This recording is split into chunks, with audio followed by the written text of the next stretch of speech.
Attention shoppers, the Sixville Mall Theater has been cleaned thoroughly and is ready for your return.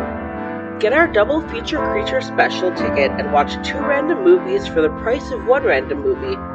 At the Sixville Mall Theater, our floors are sticky with movie magic. Well, we have a podcast title now, Bhavna. We have music, Bhavna. We have lore, Bhavna.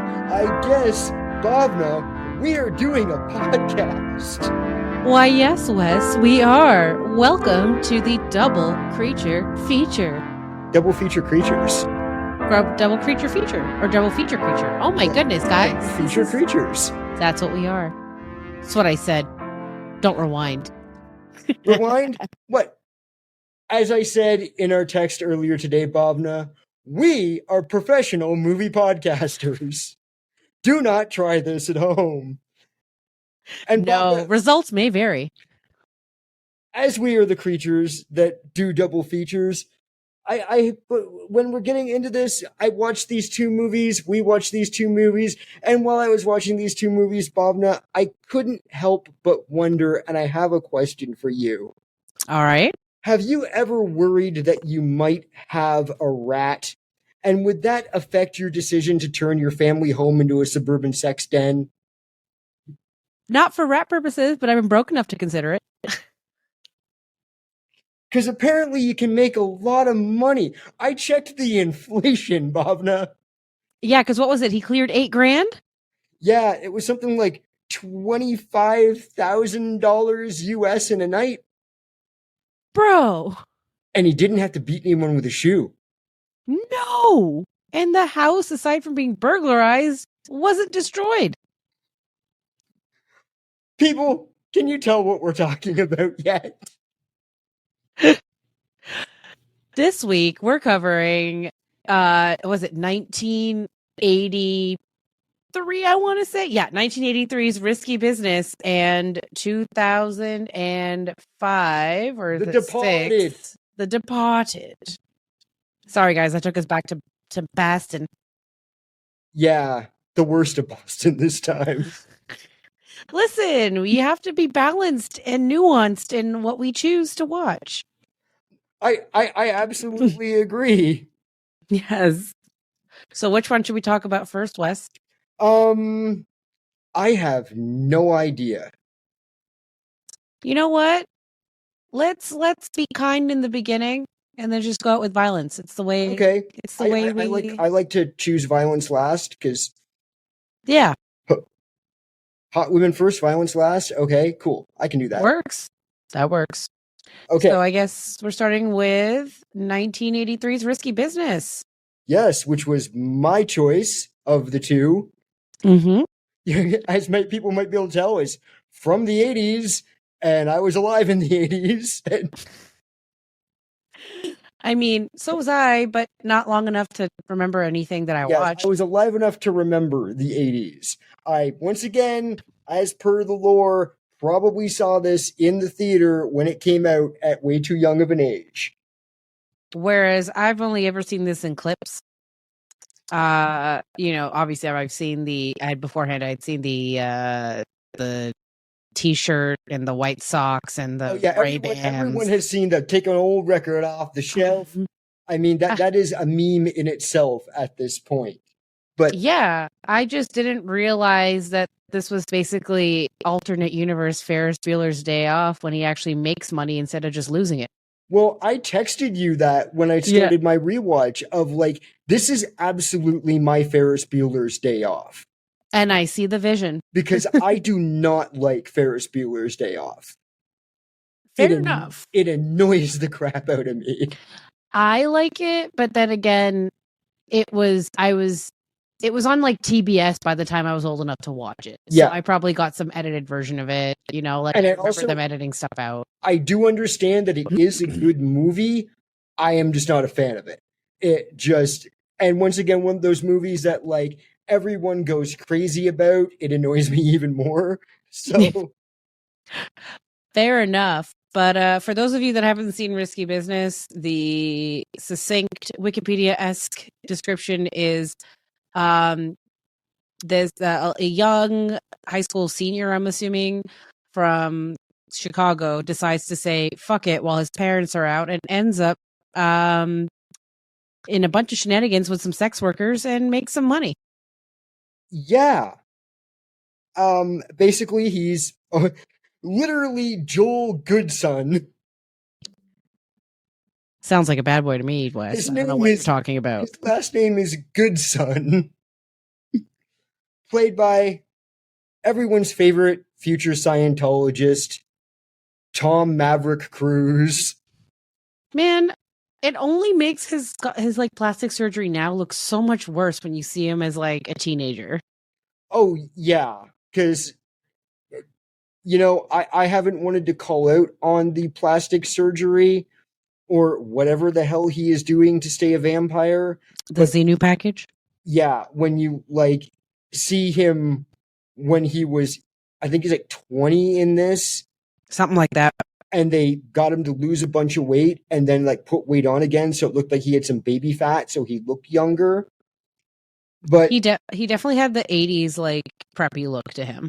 Oh yeah. Like that, just too pretty high school all-American and Ralph Lauren. Yeah. The, suburbs of Chicago, white bread family. Kind of like Ferris Bueller. Oh yeah, this is like Ferris Bueller Breaking Bad. Yes. This is like what I've never understood about Ferris Bueller is he goes through all that trouble and gets the money and runs the scams and everything. If you're that good at doing that stuff, I would have got a hotel room in Chicago for me and my hot girlfriend for the day. Yeah, for real. Like, why are you taking your neurotic best friend around? And like, I almost go with the theory that Ferris is just a figment of the other kid's imagination. Because what are you doing, Ferris? Clearly, his name should have been Ferris Goodson. Oh, yeah. And he would have gotten some results. Yes. He just needed to say, fuck it. Yeah. That was what kind of shook me. It was just like, I'm used to the movies in the 80s, unless they're like that I've seen from the 80s, unless they're like a slasher film or exploitation-y, to have that much cursing in it. I wasn't expecting the F-bomb like 15 minutes in. Yeah, I mean, some of them had that, and I mean, this is not a John Hughes movie. No, I feel like it's anti John Hughes. Like, it's almost like the Thunderbolts are to the Avengers. My hot take for this movie, after rewatching it the age I am, and maybe this is just because I'm also doing the other podcast, 35th Floor, that is loosely based on like J.G. Ballard stuff. But this really feels like J.G. Ballard tried to write a young adult novel. There would have been a few more existential crises put in there. Like, if there were a couple like empty swimming pools, but just that sort of like suburban psychosis and the pressure to perform, and then just like breaking away into the underworld of like, it really feels like someone took a J.G. Ballard novel and tried to like teenagerify it. Like, it should be teenage Christian Bale running around London after like when his parents forced him to move back to Shanghai. Oh my god. But like, Suburban Psychosis, that's a good name for a band. Now, one of the things that got me on this one was his full-on Fred from Scooby-Doo cosplay outfit he has in like the scene he has with Lana. Yes.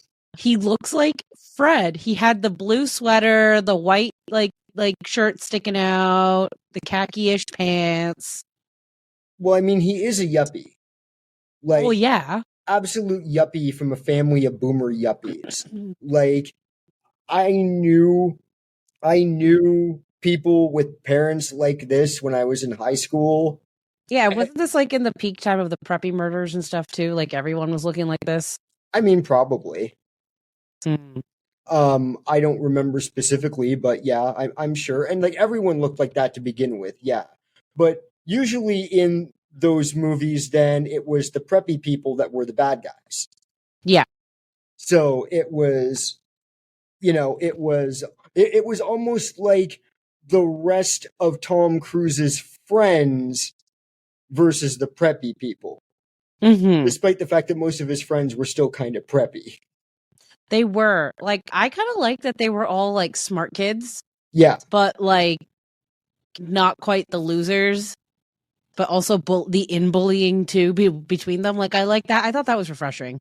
Yeah, because they're very much that, like, culture of high school academic overachievement that I think probably used to be a part of white America, and I'm not now sure entirely is. Don't come at me, but it's the type of friend group I'm more used to. Yeah. You know, like in my, like, not exactly the same dynamics, but like we were all academically pretty, or like even if you weren't academically smart, we were all really smart kids. Yeah. Like, but we were all varied, you know? Yeah. But yeah.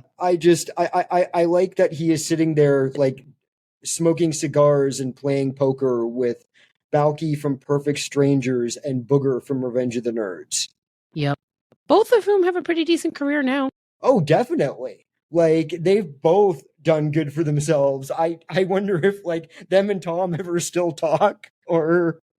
Yeah, because I always see the other one around. The one that, like, I forgot the character's name, but he's the guy that comes over with his girlfriend to have sex. But I always know him as, like, the curly-haired douchebag, because that's who he usually plays, is a curly-haired douchebag.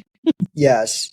But no, when back to the Fred thing for a second, because the doors to the backyard or whatever open, I half expected Scooby and Shaggy to walk in and be like, "Ruh-roh." We've got to solve a murder. We got to solve a murder, Joel. Time to be a good son. Zoinks.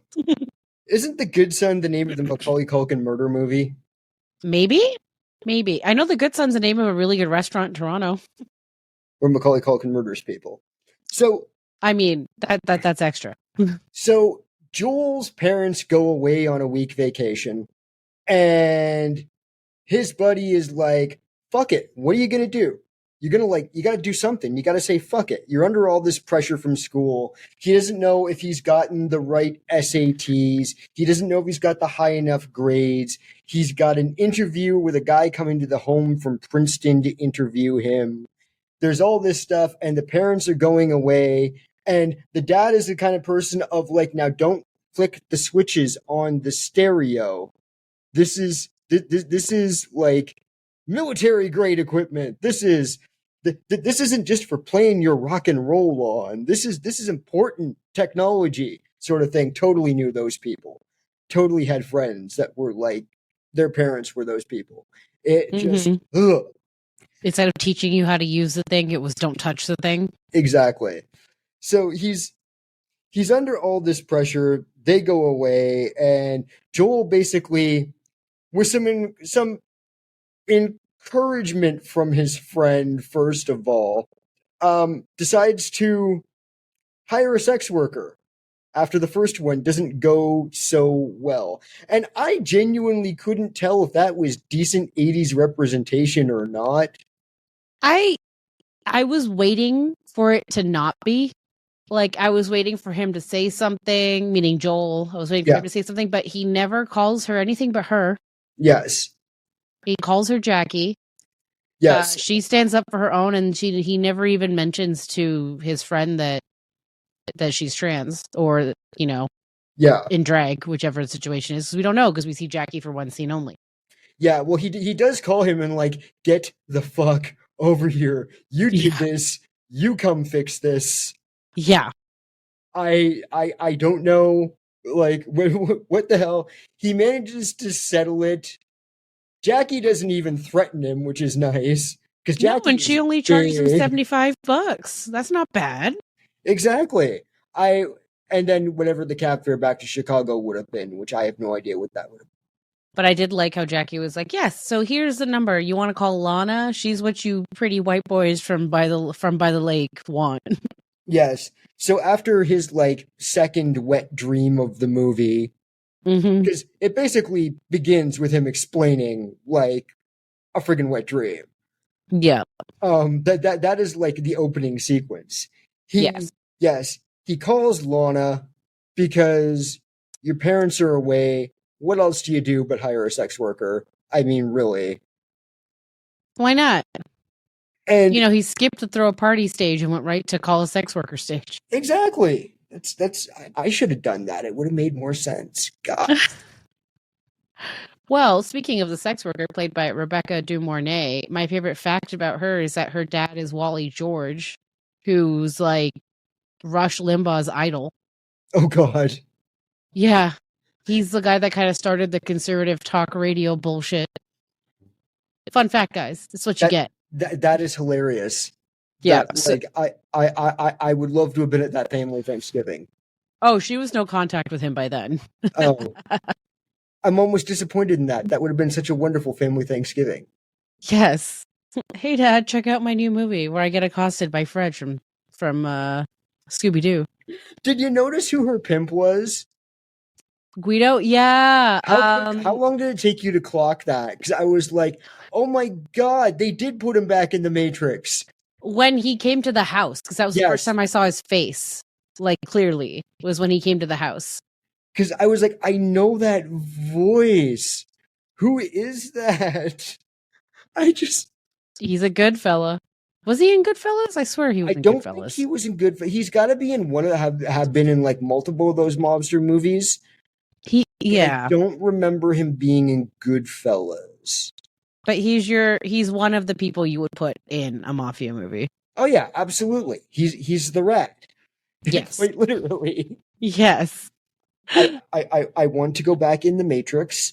I want to be somebody important, maybe someone famous. Okay, we're gonna make you a pimp battling Tom Cruise. That'll work. Okay. Yeah. And he did it for the steak, man. The steak was good. It was moist. It was juicy. It was pixels. It was binary. Yes. So things for Joel, despite the fact looking up because he got to have sex with this hot sex worker. She's still in the morning. They're in the morning because she hasn't gotten paid yet. It seems to be part of like, I like how they set it up in such a way where like until she's there in the morning, you're not even entirely sure that he wasn't just dreaming again. Yeah, because this is like, he's had like 2 weird wet dream moments in a row. And even that scene where he does have sex with her seemed unreal. Well, because she just walks into his house while he's passed out on the couch. Yeah. And then, like, strips in front of him in front of the window, and he just goes for it, which I can't say I blame him, but, kid, it's the 80s. She's a sex worker. Get a condom.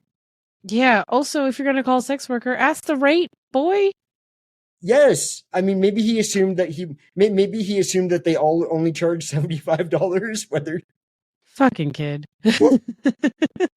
But he apparently didn't even have that. So she's still in the morning wanting the $300. He goes to get his savings bond out of the bank, and she has taken his mother's he gets back, and she has taken his mother's priceless crystal egg as payment.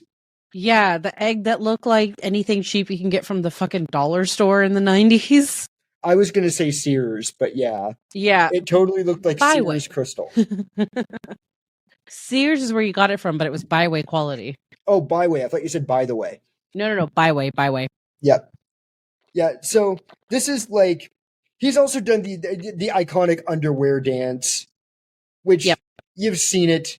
It really one of the least interesting parts of the movie. Although I will admit, I took one look at that Swanson TV dinner he was trying to eat frozen, and I knew exactly what one it was. That is the Swanson TV turkey and gravy with the cranberry apple cobbler. See, I thought it was a Salisbury steak. No, it was the turkey and gravy. Okay. I'm pretty sure. I think they're eating Salisbury steak later on. But the Chivas and the Coke and the spilling, it hurt my eyes. Yes, I do like that he just like drips the coke on the table and doesn't do anything about it because he's in fuck it mode. And he has like a 75 to 25% ratio of Chivas to Coke. Yeah. Guy. Oh. Okay, so now he's got the problem. He's got to get the egg back. And this is where we drag into the criminal underworld of it because he drags his buddy to Chicago to track down this sex worker who is on another job. And he gets Jackie to help him and tell him where like Lana would be. Yeah. Yeah, which I find hilarious. That Jackie even wants to talk to him at this point. I mean, I'm sure Jackie didn't get a lot of people that treated her with respect. So the one kid that did. Well, yeah, that's true. Because he was very respectful. I do like the fact that from like completely baby-faced Tom Cruise, he somehow, when he's like pointing out, it's like, hey, you see me over here, he somehow manages to put on the slightest of a serious older Tom Cruise face. Mm-hmm. Like, I don't know how he pulled it off, because I can't stress enough how much of a child he looks like in this movie. Literally rosy-cheeked. Literally. Like one of the Hobbits level of like childlike. It is crazy to me that he was ever that young. Oh my God, same. Because I mean, like, he's always just been a man to me. So for him to be. Yeah, it's a bit like seeing some of the cast in Red Dawn. Where Emilio Estevez is so young that he looks like Charlie Sheen. Yeah. Like, I thought it was Charlie Sheen in that movie for years, but it was Emilio. Listen, people of color don't crack. So they end up getting... She takes off with him in his dad's Porsche with his buddy in the back seat because Guido the Killer Pimp, their words, not mine, has pulled a gun and is trying and has given chase to them. I don't think his car could outrun a Porsche. No, and I thought he was gonna damage that Porsche in some way. Yeah, because I remember the Porsche getting damaged somehow. But I couldn't remember if it was him or not. I'm sure banging on the roof didn't help things. No, probably not. But so Tom is getting like his first taste of like action. His friend in the back seat is not liking it. You get more and more the impression from this movie that his buddy, who is Mr. Fuck It, is actually just all talk. He definitely is, because, you know, the amount of times he goes, I'm going to throw up on you. Yeah. So he ends up with 2 sex workers living in his home after this. Yep. Because Lana and Lana's friend are there. Yes. And then Guido the Pimp shows up. Yes. Makes some threats. And they stand up to him and he fucks off. Yes. So her friend starts fucking his friends for money. Yep. Yeah. She tries to give him $50 because the house gets 50. Exactly. So he's now realized that he can make money off this, but at the same time, he just wants the egg back because that is the big worry that this is like the mother's prized possession, and she's gonna freak the fuck out if like anything has happened to this egg. Yeah, that's good egg, good son right there. But then they go out for ice cream, and he and Lana have a fight, and then the Porsche ends up in Lake Michigan. I love when he's like trying to push it, trying to hold it. And it just slowly just goes blop, blop, blop, blop, blop. So yes, much like Ferris Bueller, you get a destroyed car. How, even with the money raised, how they fix that car in the time that they have, I don't know. Right. Like at that point, you'd have to almost buy a new one. By that point, I think there's like maybe 72 hours. Yeah. So I don't suspend your disbelief, Wes. Yeah, suspend yes, I am suspending my disbelief. The fish falling out of the car was beautiful. The live fish falling out of the car. Yes. You wouldn't even think the car would still have held that much water. It's a great gimmick. I love it. Yes, me too. So now he's freaking out because he's got 2 sex workers living in his home. His father's Porsche has been destroyed. His mother's prized egg is in probably the hands of Guido the Killer Pimp. Excuse me, it has a name. It's Good Egg, Good Son. That is the name of the egg. Okay. Good egg, good son, good night. He has a crack addiction. Leave him alone. Crack addiction. Oh, nobody did cocaine in this movie, and I don't understand why. Because they put all their money on having sex workers and the 2 F-bombs or 3 F-bombs he dropped in this movie. Yeah, but Bronson Pinchot should have just been like railing or something. Mm-hmm. Mm-hmm. Like that should have been his other buddy's thing is just like, no, I don't need hookers, I need coke. Yeah, Miles. It should have been Miles had the coke habit. It should have been, yeah. So now his back now his back is against the wall. He's got to figure something out. And she's like, if you just gave us the house for a night, we could make you enough money to pay for everything. And this is also after he has gotten himself suspended from school for assaulting the school nurse. Yep.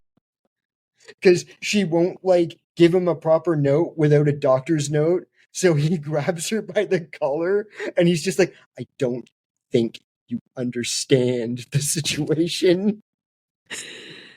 Bitch, ain't nobody understand your situation. It is just a comedy of errors. So basically, Tommy Maverick is having a complete breakdown. He gets back home. They're like, well, you can make a lot of money if you just... And she's getting more girlfriendy with him and less sex workery, but you can never really tell if she's just running another scam here. Yeah, because she runs about at least 5 scams in this movie. Oh, yes. But she's good at it. It's her business model. And he's also in the young entrepreneurs. Yes. He in this almost feels like the younger version of the guy he plays in Cocktail. Yeah. Or this is how Jerry Maguire happens. Well, yeah. He is this is like the proto Tom Cruise role in a lot of ways. He ends up playing some version of this self again and again. He flirts with grifting. It was his pre-Scientology era. Exactly. Oh, the Scientology. Poor Tommy, you went so wrong. Mm-hmm. So they decide they are going to basically turn the home into a sex den for the night. It's a brothel. Brothel. Right. Brothel, sex den. I'm trying to use Love Shack. I'm throwing out all the words here, Bhavna. And this was this wonderful montage of Tom Cruise walking around recruiting all his friends because they all apparently have these savings bonds in their in their safety deposit boxes that they can go and get. And just because they've got that money, man. You gotta pick on the rich white suburban boys. Yes. So Tom Cruise puts on his glasses, sticks a cigarette in his mouth, and enters his pimping era of chatting up all his friends. I like when he's talking to the chubby guy in the fast food restaurant.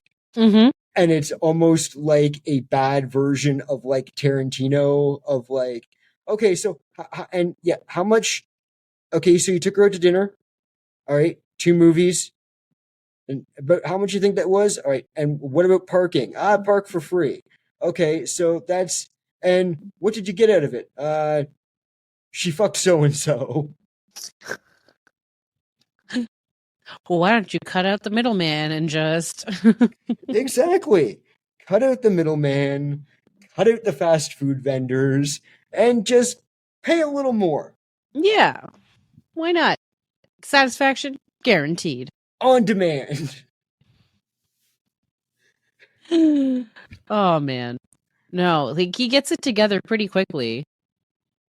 But then another knot. Another, wow, I cannot think of the words right now. Wow, another obstacle shows up in his shows up. The Princeton guy. Oh, well, the Princeton guy shows up at the party. Yeah. Yeah. So yeah, they are basically trucking beds into the house to put in as many beds as possible. What I love about the ending of this movie is they don't show trying to get the smell of sex out of this place. No. The smell of sex, cigars, sex, whatever they spilled, teenage boy cum, sex. They were wearing it. That's one of my favorite. They were wearing the sex workers are wearing the mother's clothing. He's like, I don't want to have to go to therapy for this. Can we Did you realize that one of the girls was Megan Mullally? No. Yeah. You're gonna have to refresh me on Megan Mullally. She was on Will and Grace. She was not Grace, not the redhead. Oh, the okay. Brunette. The loud one? The one married to Ron Swanson? Yes. Okay. Yeah. I think it's ringing bell. She does a voice of Gail on Bob's Burgers. Oh, okay. Okay, that I at least know. Yeah. She's Aunt Gail. Yeah. So they have the big party. They are piling teenage boys into this place, including one that looks like he's about 13 but doesn't want to go for it. I don't know where he comes from. They like put a hand on his leg and then he gets up and leaves. Yeah, he's just like, nah, I'm out. Miles is saying, no, I don't do it because I don't have to pay for it, which is another reason I'm starting to think that Miles is all talk, because I get the impression that Miles has never had sex after that. Probably. He's working too hard to be like, no, I don't pay for it. It's cool. I don't. And he's the one that said to say fuck it. Perhaps Miles has not been fucking it. Perhaps not. Or perhaps it's why Miles called Jackie in the first place. I mean... I was kind of sad Jackie didn't show up as a specialty. I know. But she doesn't really work with them, you know? Oh, yeah, that's true. Or like, it would have been nice it would have been cool if Jackie was even working the door. That would have been funny. So that when Princeton showed up. Yeah, it'd be like, can I help you? But yes, so Joel's dad set up this, and you're going to have to narrate The Departed a lot better for me, because this one... Yeah, no problem. Joel's dad has set up a meeting with a guy from Princeton at the home, and he's like, he's coming Friday. Joel has clearly forgotten all about it in like the panic attacks and the brothel building and everything. He also thinks he's kind of thrown his life away anyway, because he's been suspended. He's missing his last few tests. He's basically, it seems to be he's screwed, except for he's a young white man in America. So, but he's still in, so he's in fuck it mode. Yes. So he's in fuck it mode. And while he's in fuck it mode, this guy from Princeton shows up for the interview, which might be the most John Hughes thing in this movie, of like this guy from Princeton showing up for an interview and walking through like an Uncle Buck scene with hookers. Yep. Joel sets him down in the office while his girlfriend / pimp partner is bringing it, like trying to bring beds in because they need the space. And the interview does not go well, to the point where Joel ends up like extra blowing it, where he's just like, sometimes puts his sunglasses on, puts a cigarette in his mouth and says, sometimes you just gotta say fuck it. Yep. But luckily his partner in crime gets the guy from Princeton hella laid. And that gets him into Princeton later. But they go out, the party is under control, the money is coming in. They go take a train ride, Bhavna. Yeah. Yeah, they sure ride that train. And I'm starting... as I go on this journey through movies of my youth that I've not seen in a very long time, I'm starting to see influences. Because, oh my god, that train sex is hot. I mean, the difference is, now granted, I get it, Tom. I get it. I would have let the homeless guy watch. Jesus Christ. I mean, he helps him off the train very respectfully and everything. Yeah, that's true. I would have just, okay.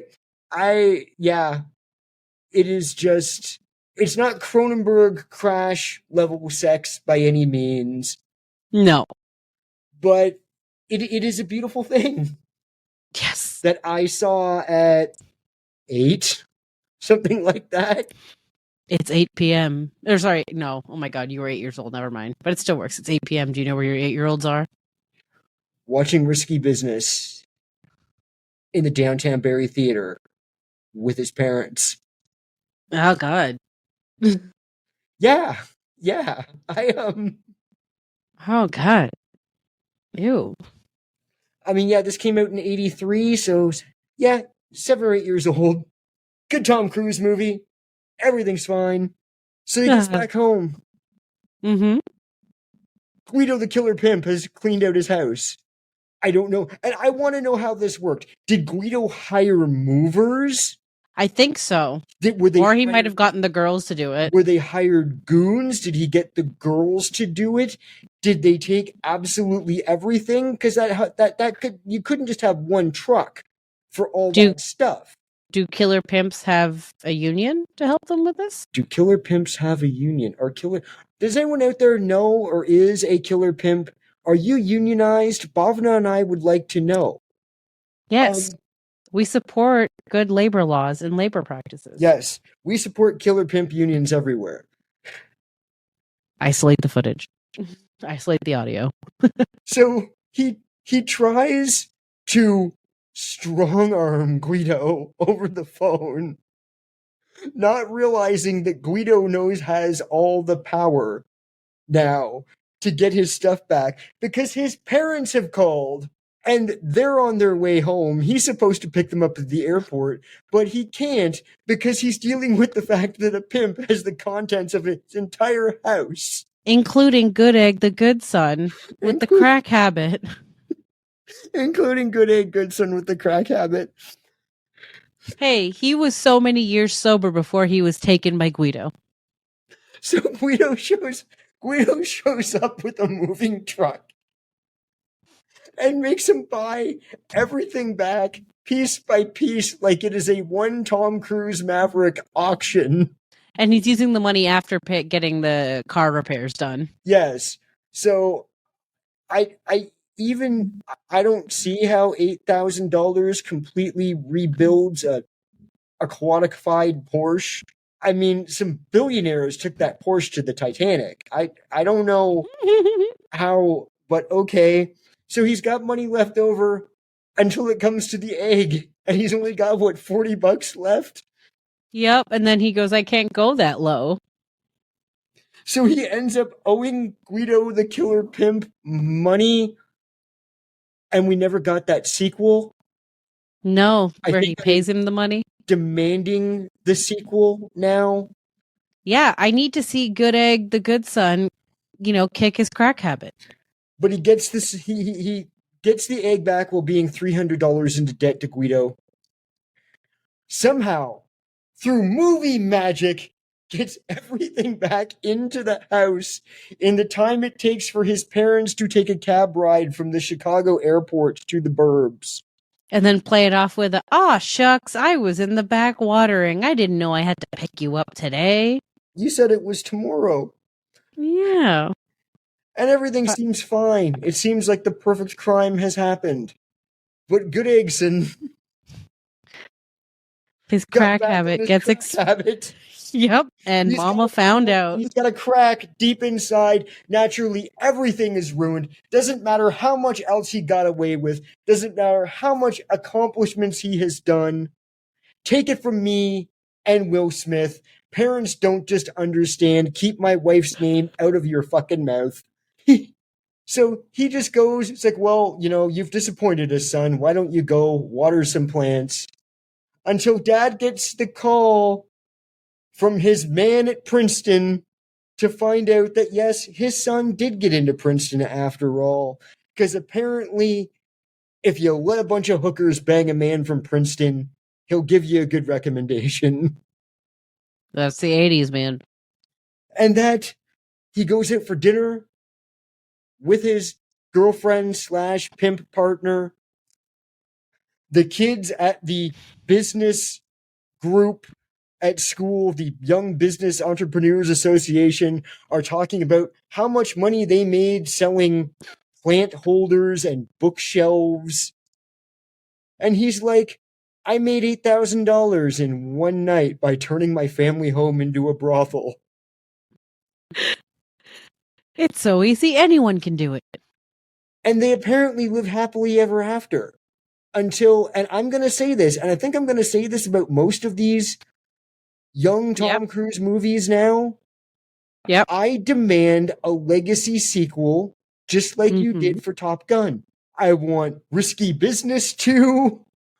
I want Cocktail 2. Risky Business 2. Now it's risque. I want I will grow right up to Days of Thunder. I want Days of Thunder 2. I know it might be a little bit hard because, your ex-wife and everything, but come on, Tommy. Call it Knights of Lightning. Knights of Lightning. That could work. But yes, it is. Bhavna, what did you think of this movie? This wonderful movie from my warped childhood? Surprisingly wholesome. I know. Surprisingly wholesome. I know who would get the Cuck Chair, though. Who do you think gets the Cuck Chair? Because I have a candidate, but I must admit I struggled for this one. I feel like it's either Miles or Joel himself. Because he gets cucked pretty hard in this thing. I don't know that you can say that Joel gets cucked. I mean, he gets laid a lot. He does, but then he gets really uppity about not Miles, the other one, entering the house. Barry. Yeah, but that's when he thought Barry was... Miles is my strong candidate anyway. Miles or the Princeton guy. Yeah, no, Princeton definitely got laid. I think Princeton saw a lot of action that night. I think Princeton left there was probably one of the last to leave that party. I think she knew that Joel needed help, and basically I think Princeton got the kitchen sink. Yeah, I would go with Miles, my other candidate, but also I think there's more going on with Miles. Mm-hmm.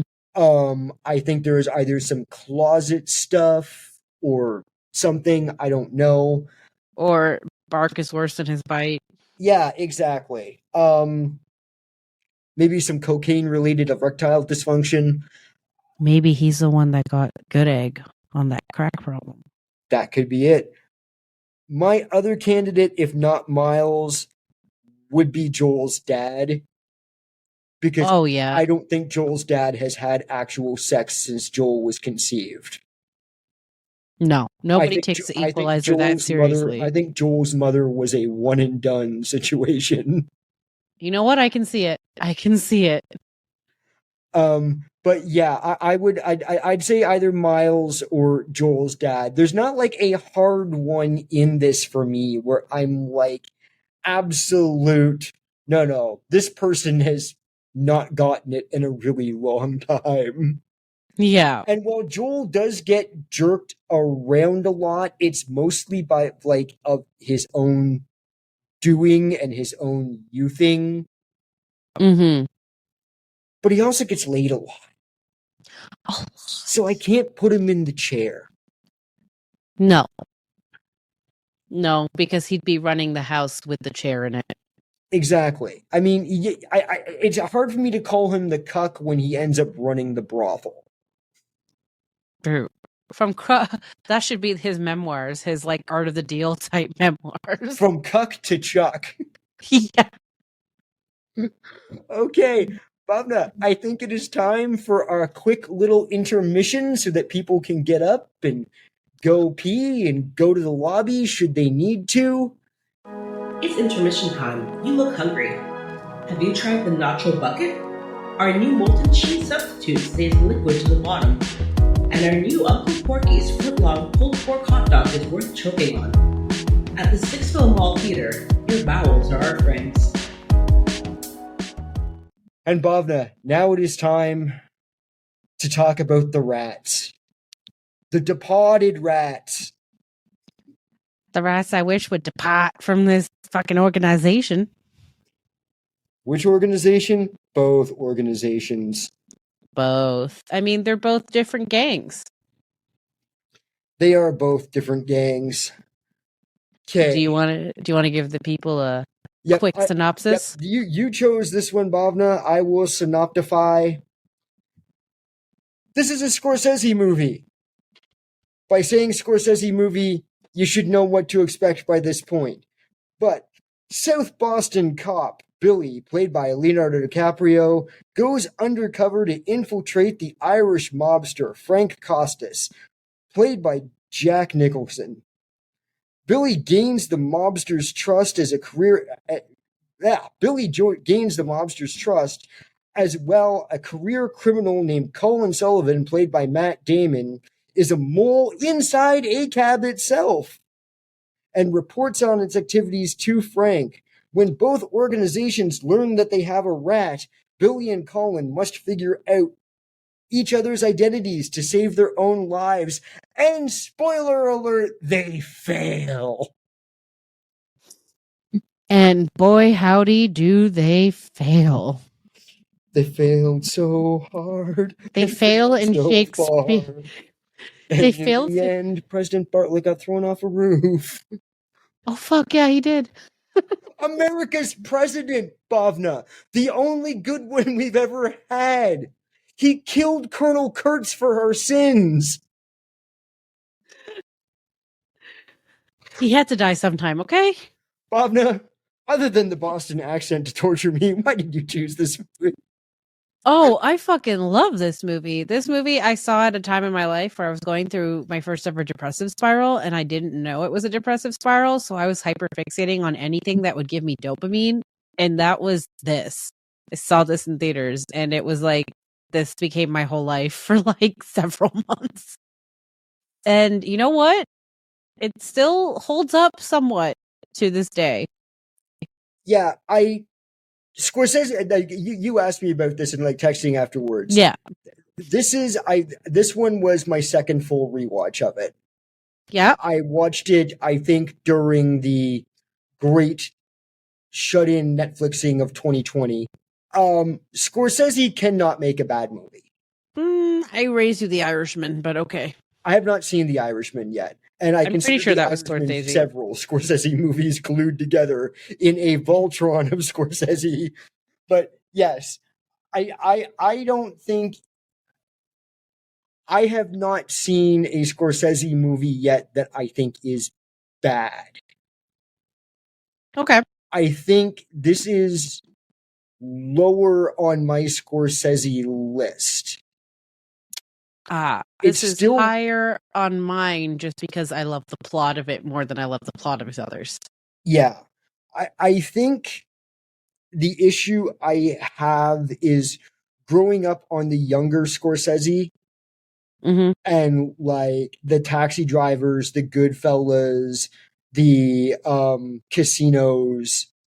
I think I am still very locked into the older Scorsese cast of people. and I have more trouble with the newer stuff. The Leo era? Yeah, everyone is too pretty.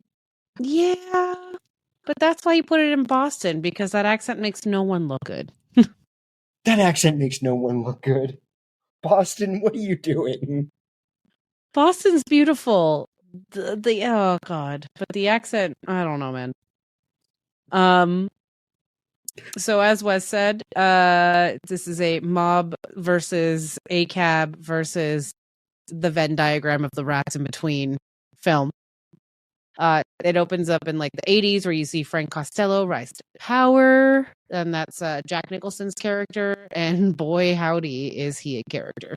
Hitting on little girls, recruiting little boys. Oh god, that line, have you had your period yet? Jesus Christ. What I'm trying to figure out, and I went back and looked again on YouTube. Yeah. Before we started recording tonight, and I'm trying to figure, because he says that line, and she's clearly grossed out, and for good reason. But then he gives her something and whispers something in her ear, and she smiles. Yeah. I want to know what the second thing he said was. I don't know, probably something dirty. Because it was like either that or then he turned on the charm, and that's how he because she's the she's the one that he ends up being with later. Yes. Yeah. Okay, I thought the one that pays like for choir practice or some shit later. Yeah. But you do see in the beginning that he ends up saving this like young kid and taking him under his wing. Right. And that ends up being Matt Damon's character, who he puts through school. Sends him to cop college. Yeah. Gets him rolled up in all the bacon. Yep. Gets him all, oinked up. And then it goes to the present where Leo's character, Billy Costigan, he doesn't quite meet up he doesn't quite end up in the Stadies. Like, he goes through the whole program and then they immediately put him undercover. Yes. America's president, Martin Sheen, has a wonderful idea. He does. And they immediately put him undercover, and he keeps him he's the only one that knows his identity. And I think Wahlberg knows too. Yeah, Wahlberg knows because Wahlberg is at the meeting. Yeah, Wahlberg when they did the interview with him. Yeah, so Wahlberg and President Bartlett know. His name's Queenan, but anyway, so they know that he's an undercover dude for them. But then shit starts to go he gets introduced into the mob. They don't take they're kind of like, who the fuck are you? And then he uses his Southside cred to get in because apparently he's one of those half and halves, like half on the I think his mom's side is the rich side of the family and his dad's side's like I forgot what they said, but his dad basically did some big job for them at the airport. No, he wouldn't do work for them. Right. He wouldn't. It was his uncle. Sorry. His uncle did the job for them. Yeah, that was, but it's also a big deal of your dad, he worked at the airport, but he was clean. Yeah, clean. Yeah, and you ended up being dirty. He worked at the airport. Yep. But yeah, as you can guess, being in that situation, not that great for his mental health. No, I also got to say that the meeting when they're recruiting DiCaprio for the undercover mission, was legitimately one of the few times where there is too much toxic masculinity in the room for even me. Yeah. Fucking Marky Mark Wahlberg. I just wanted to put his head through the wall. Let's be real. There's so much toxic masculinity in this movie before you even read a script. You've got it is Mark Wahlberg. You've got Alec, I shot a person on set, Baldwin. You've got you've got Jack Nicholson. As much as the man is cool as hell, he's also not cool as hell.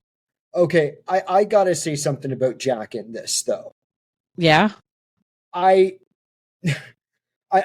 don't want to critique Jack too much because he's getting older now, and there's been rumors that he's wandering around his mansion by himself and stuff. But this movie's 19 years old, so you can critique. So but if there's like an early Bruce Willis thing happening here, I really feel like he showed up and really did an older Marlon Brando in this one. Oh, 100%. Like, I'm just going to show up and do whatever the fuck I want. 100%. 100%. I was expecting them to only be shooting him from the waist up because he refused to wear pants on set. Which is something that Brando famously would start doing. Like, it just... Oh my God. No, but basically, I do love the scene where he just like has a punch bowl of cocaine on the side of his bed. Just lay there till your body goes numb. Don't stop till you're numb. Yeah. Just like fists, like just takes a fistful of cocaine and tosses it onto the bed. I'm just like, what is this money you have, sir? White snow bread candy. Yeah, what is the money he has? Because there is like no, and it's always funny in these mobster movies, but there are like so few outside signs to how much money these guys have. Right, because they're still hanging out in the dive bars. They're still hanging out on the streets. And I get that you don't want to show it because that's how they get you. But at the same time, you're still living in these skeezy little places. And like, what, why are you doing it? Who knows? Who knows, Wes? Who the fuck knows? They're bored, okay? They're bored.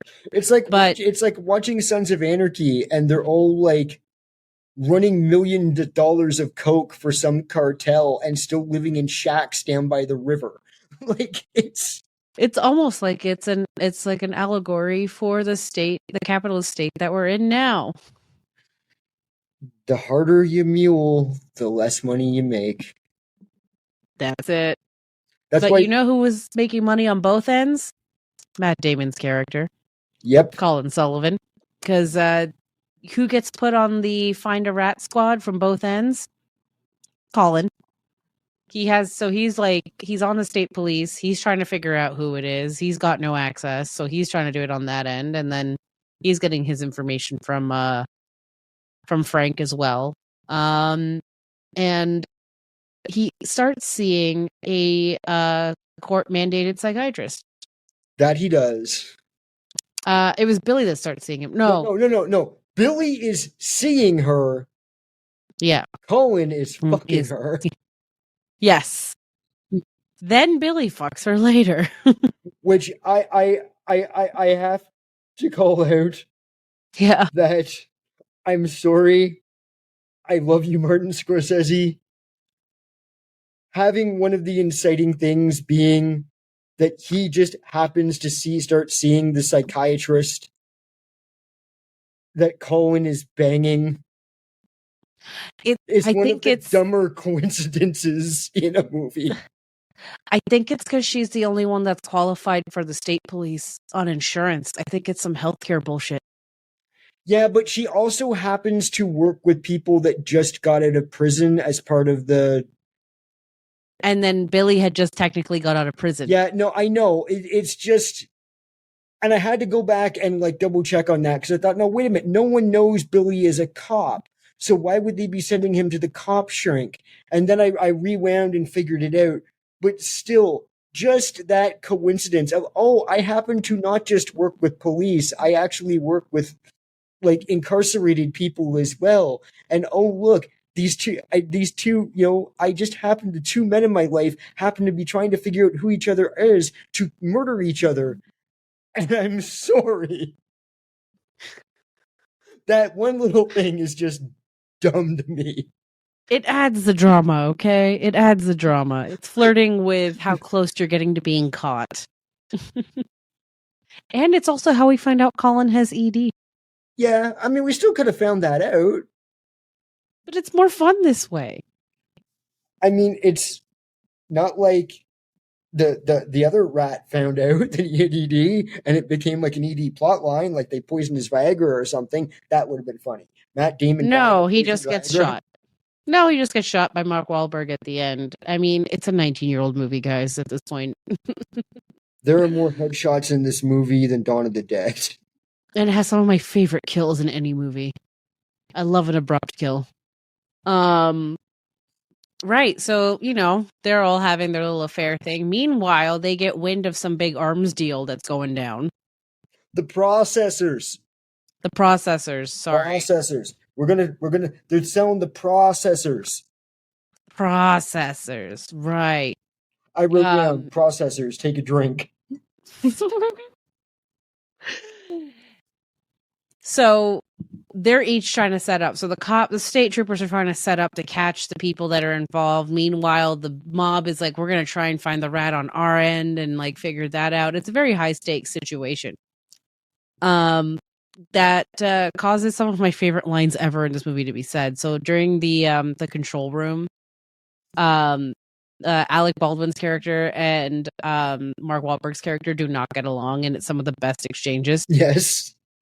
One of my favorites is maybe yes, maybe no, maybe go fuck yourself. And it's how's your mom? Great. Tired after fucking my dad. I must admit that stuff was good. This interaction between these two legitimate jerk off assholes playing legitimate jerk off assholes with a Boston accent on top of it. That's why I love this movie, because I'm just like, no acting required. Oh my god. Yes. I think I remember like the Facebook post I made when I saw this movie in theaters. It was something like, I think I just learned 10 different ways to say fuck you from this movie. Quite possibly. So yes, the processes are being bought by the Chinese, I think is what they said they were doing. Yeah. Which is a nod because this movie's based off of a Hong Kong movie. Which I forgot the name of, but I have seen it and it's really good. It's called The Informant or something like that. Yeah. And also very, very, very loosely based on the life and times of Whitey Bulger. Whitey Bulger? But, yeah. Yeah. That's that one. Oh my god, that man was a riot. I mean, violent mobster, but a riot. He was Whitey and he was a bulger. Likes to bulge. Bulged a lot. Bulged hard. Yeah.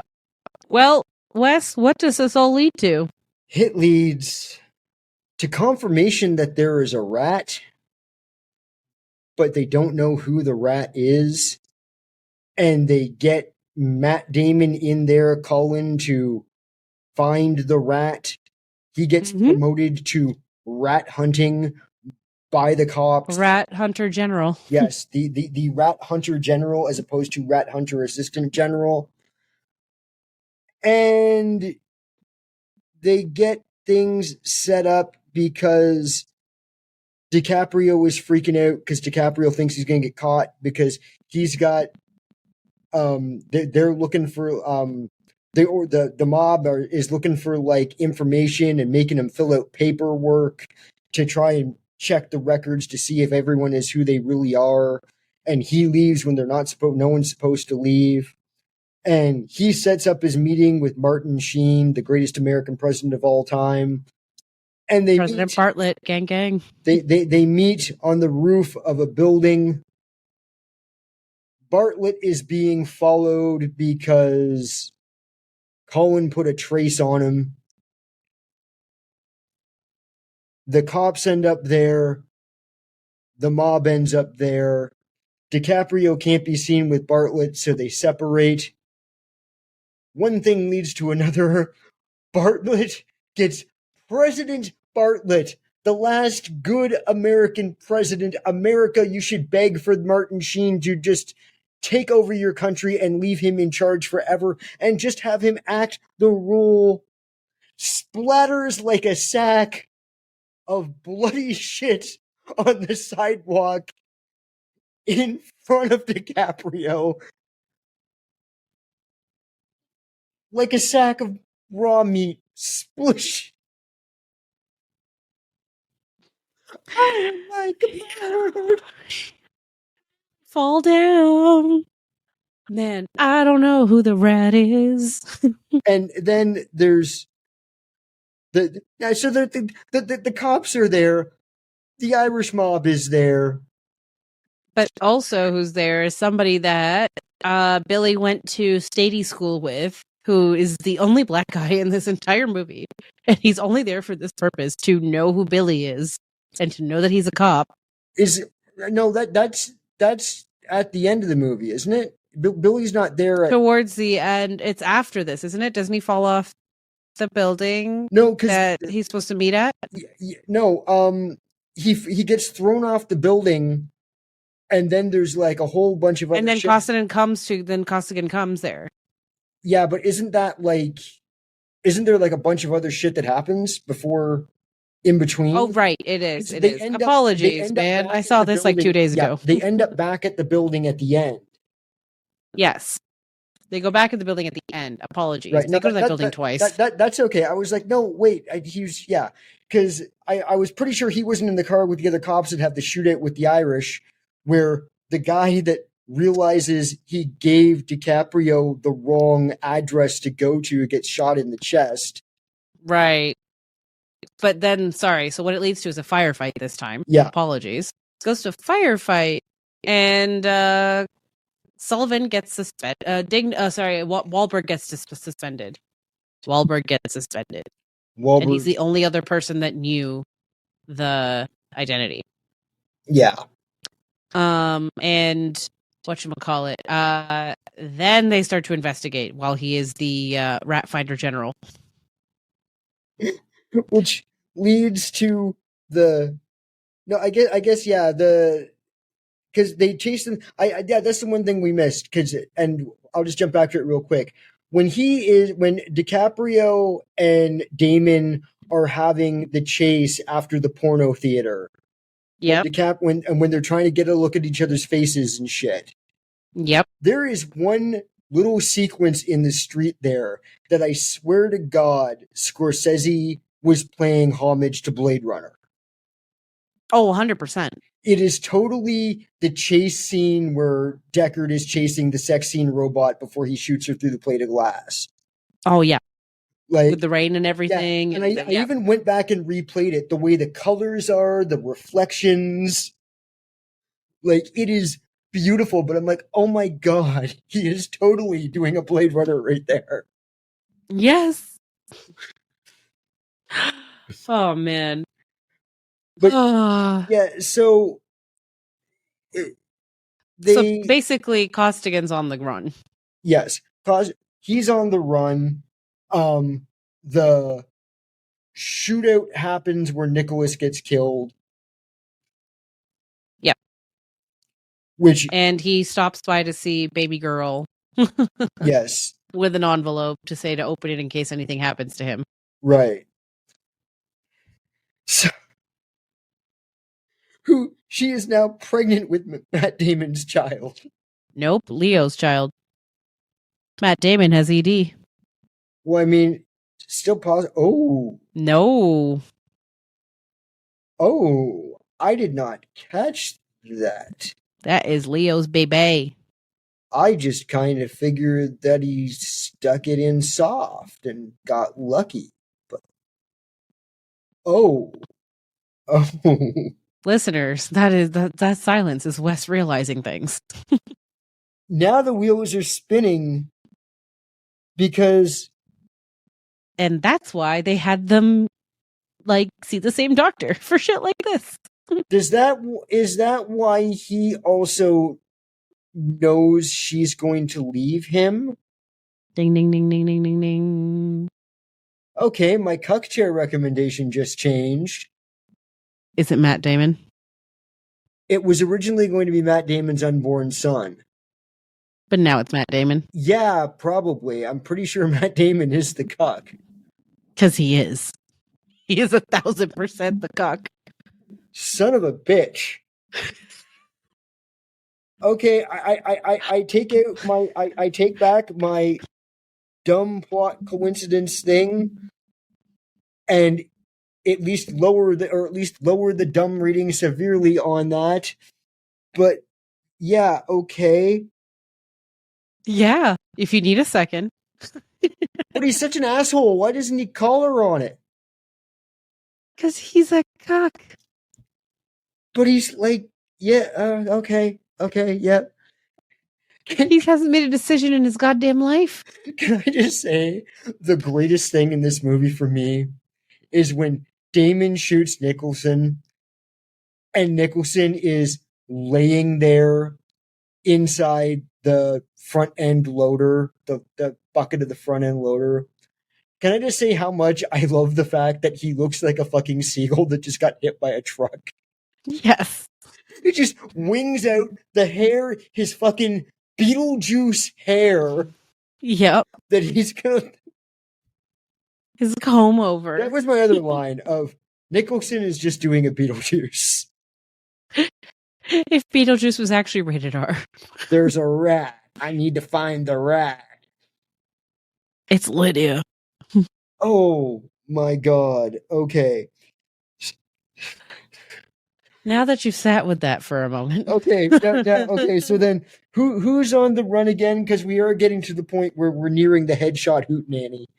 Leo Costigan. He's on the run because Sullivan basically found out it was him and deleted his files. Oh, right, because he tries to bring himself in to get himself taken out of the program. Because he wants to do a reverse Donnie Brasco and actually leave. Yeah. And yeah. Colin just like deletes all the evidence of like who he is so that he can't ever come out because he no longer exists. Or at least doesn't exist as a cop anymore.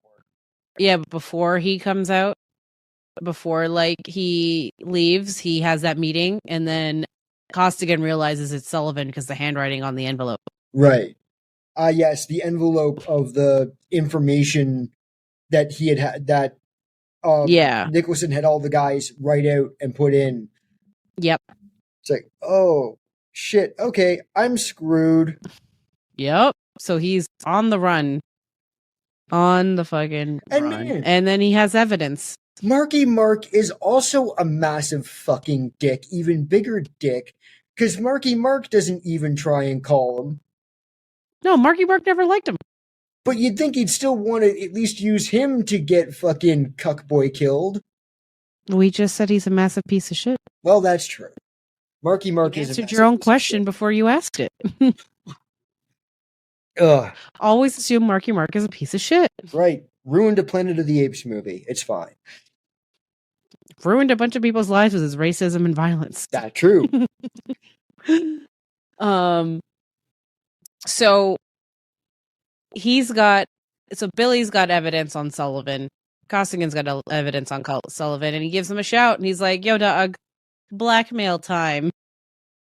And that's when they decide to meet up at the building where Queenan got yeeted. Now we're back at that building to where I thought we were at a while ago. We're back at the splatter movie for what I just wrote down as the headshot hootenanny. Yep. But while he gets there, his buddy from the academy shows up at the same time, and he's like, "You know me, like you know me. I'm ACAB just like you." Yeah. And they like go up and whatchamacallit. And in the elevator when they're coming back down, right? When they're going down. Right. Fucking the best kill, because he's just like, "Oh, what are you gonna do now?" It's like, "I'm taking you in," and then as the elevator doors open, boom, headshot. I love abrupt deaths in movies. Yeah, I must admit the multiple shots in like such a short time, and this one was good. So good. Because it's just like pop, pop, pop. Oh, get the evidence, pop. Yep. But the hilarious part is you find out that somebody else is also a mole. And Sullivan's like, "Wait, I'm not the special?" Yeah. I thought I was the only one. Yeah. So many moles. So many rats. And then, but Damon comes out the hero. Colin comes out the hero. Yep. And there's funerals and police proceedings. And oh my God, I hate those police service uniforms. Yep. Those are but fucking ugly. They are. They always remind me of The Dark Knight. Yeah. I mean, but they reminded me of like, they were ugly beforehand, but now I just think of that one scene in The Dark Knight. Yeah. Yeah. No, but the good thing about the funeral is Colin peeping his fiance crying and being like, oh shit, she knows him. But little does he know she has known him. She has biblically. Yes. He will be the future John Connor. But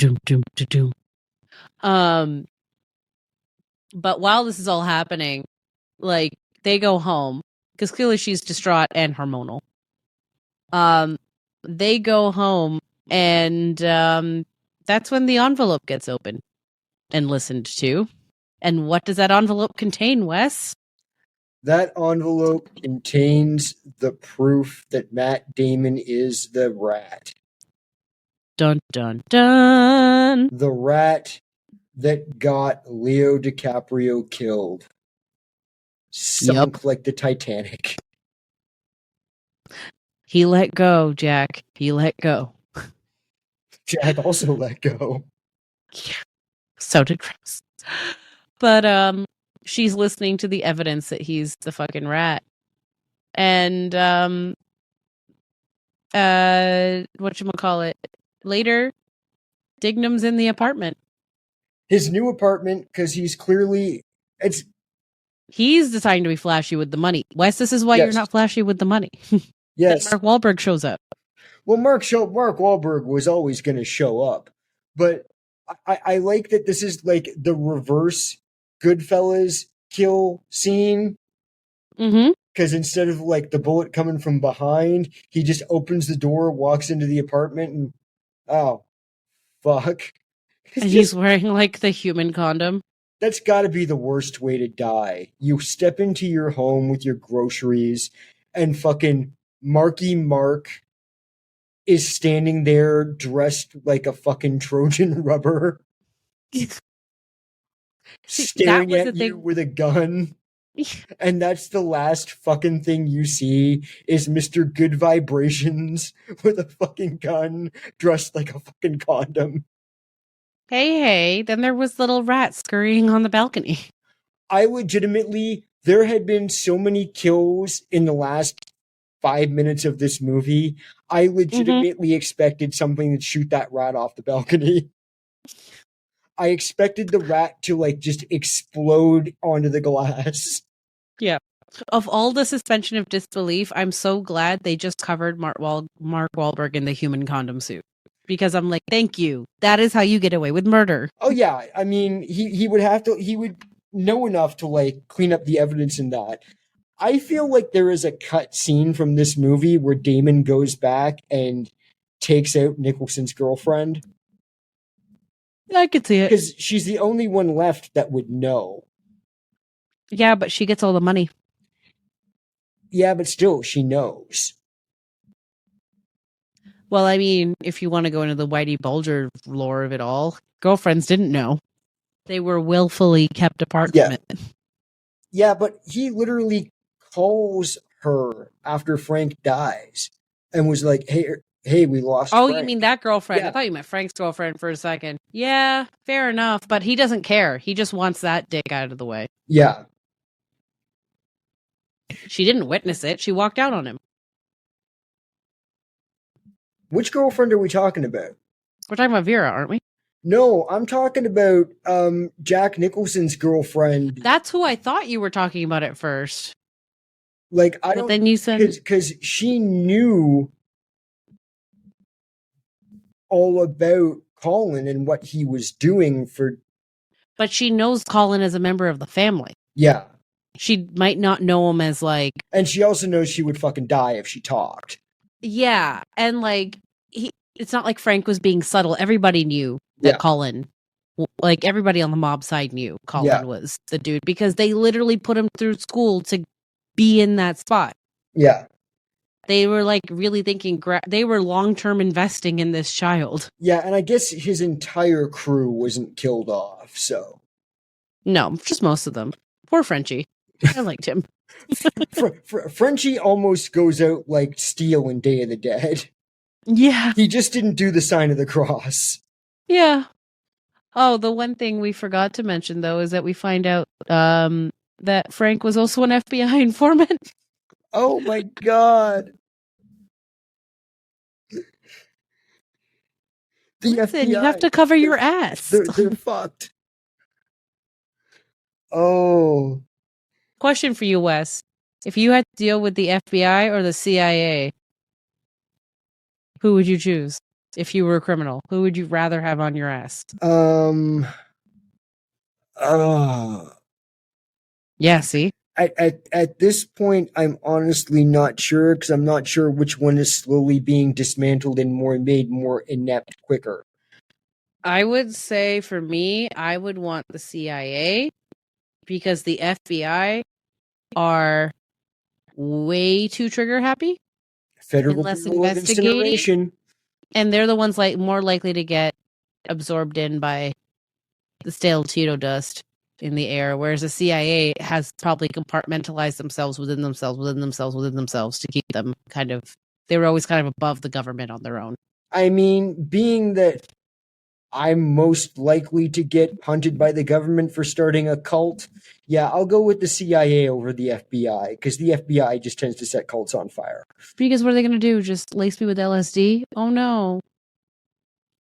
I got a little too deep during the summer into the whole Charles Manson possible conspiracy theories, and oh god.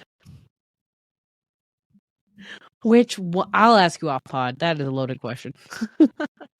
No, I did the audiobook on the guy that was had been studying the Manson murderers for years and really trying to stay out of the conspiracy theory territory. Yeah, there's too many of those. But was just it's a little weird that the CIA had an operation somewhere in San Francisco that Charles Manson just happened to be hanging out at. And it's a little weird that every time Manson was arrested for something, somebody got him out of prison. And MK Ultra, my guy. Yeah. He got that government LSD. It was the only LSD on the market at the time. Yeah, I don't buy necessarily all the mind control experiments and shit, but there was something. There's some shit that isn't known and will probably never be known, and I accept that it will never be known, and I don't try and figure it out because only one insane. Yeah, because only one set of documentation survived. Everything else was destroyed. But yes, I like hallucinations. So CIA, come hallucinate. Let's go with the CIA. Like I said, what are they going to do? Shoot me with an LSD dart? Oh, no. Send a hallucinating goat after you? I don't know. Please, it's expensive these days. Hit us up. But yes, literally. So Matt Damon, Cuck Chair. 100%.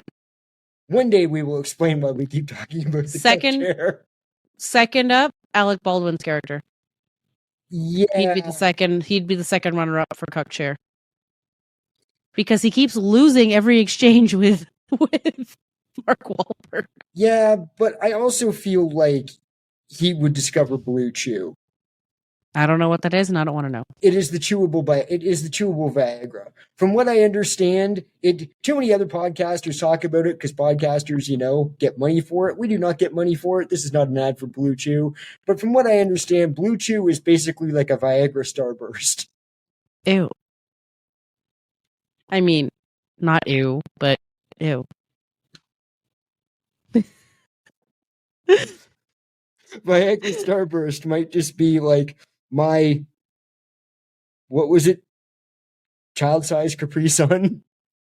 Is that the job that Good Egg, Good Son got? He went in to become a pharmaceutical rep? Oh, that could be amazing. Yeah, Good Egg, Good Son kicked his crack habit and was like, now I'm going to go in to become big pharma and sell Blue Chew. I wonder if the timelines would add up enough that Good Son's son could be old enough to be the guy from Baby Girl. Oh, 100%. That'll line up. I like that a lot. What if the fucking little Dom boy from Baby Girl is the son of Good Son and his sex worker girlfriend? Wait, we're talking about Joel or Good Egg? Joel. Joel, yeah. That would I love that idea. Yeah, if they waited a few years out until after he finished school to have kids, yeah, that could be Damn it, I did get my Risky Business sequel when it was called Baby Girl. But I want old Tom Cruise. I just want everything that they've done with Maverick for every one of his old movies. See, now I just want Alec Baldwin's character to just go, we're all chewing on blue chews. We're all chewing on blue chews. We're all chewing on blue chews. Let's see if it works. Oh. Oh. I think I liked talking about this movie more than I liked this movie, and I did not hate this movie. I feel I'll take that as a compliment. I feel like I'm talking like I didn't like the movie. I do like the movie. I like almost every Scorsese movie I see. I just like some Scorsese movies more than other Scorsese movies, and I think Scorsese without Boston accent is the way to go. Whereas I'm just like, fuck them up, fam, and that's what they did.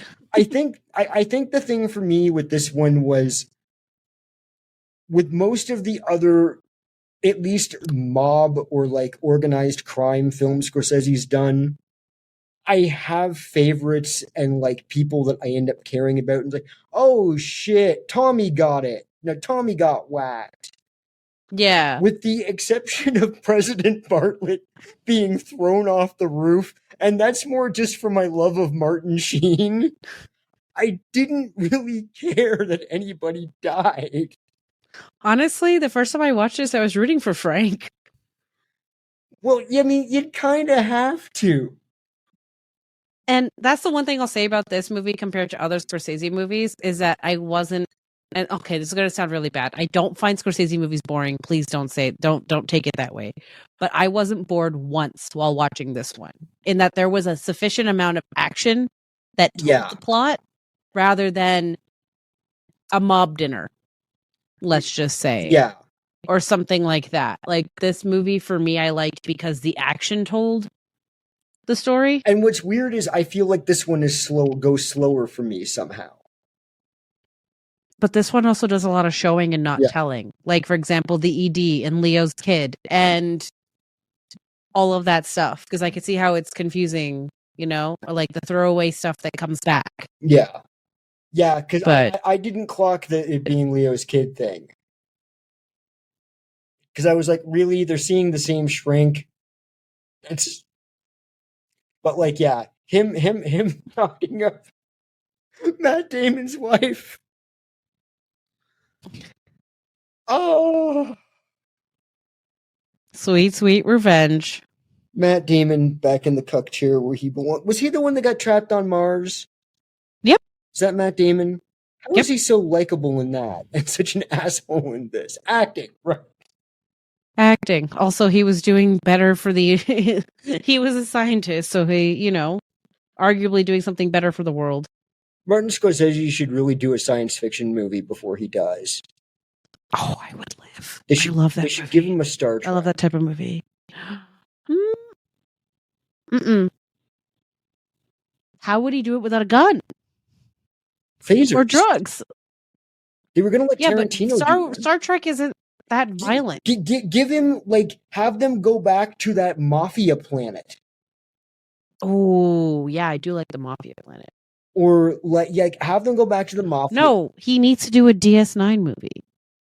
Oh, he could do the fuck. He would do a DS9 movie. Yeah, Cisco would be his guy. Samuel L. Jackson as Cisco, because I don't think Avery Brooks would come back to do it even for Scorsese. Samuel L. Jackson doing anything Star Trek adjacent would be phenomenal. You killed that fucking Romulan, and you knew you were gonna do it, Garrick. I just need him to have a kill, kind of like the Leo kill coming out of the elevator, except it's Picard and Cisco. Oh, yes. Do you think I forgot that you killed my fucking wife, Locutus? For the last time! I'm not Locutus! I was taken a... Lie. Pop, pop. Oh. Meanwhile, Q just shows up with a... Not Q. Quark just shows up with a drink. Or Q can show up too. That was the only good thing in the entire Picard series. Q? No. When that other captain sat there in front of Picard and just ripped him a new one about the Borg thing. Yeah. Because I like how that's how DS9 starts. Yeah, but then Cisco lets it go. And I have this whole thing of, even if he was fine after that, there is no way in hell they would have still given him a command. Cisco knows how to get shit done. Well, Cisco never got the flagship. Well, no, I was talking about Picard. Oh, Picard. Yeah, that's true. That's true. But yes, as this is becoming a Star Trek podcast, it can be in future episodes. It can totally. If we start talking Star Trek side, yeah, we'll be here forever. That's going to get weird. But yes, we don't have a where they can find us yet. No, but eventually you can probably find us on the socials. We'll have linked on these episode show notes and creatures. Double Feature Creatures. Probably on Blue Sky. Definitely on Blue Sky. It'll be on Blue Sky for sure. We'll have Instagram and possibly a TikTok. Assuming TikTok still exists, who knows what's going to happen? Who knows? We will never be on Facebook. Only one meta app at a time, guys. Yes, only one meta app at a time. Sweet Jesus. All right. Any last words before we exit the theater? Don't be a fucking rat. But if you can consensually have sex on a train, I say fuck it. And just remember, the next time somebody asks about your mom, just say she's too tired from fucking your dad. Yes. Goodbye. Bye-bye. Yeah.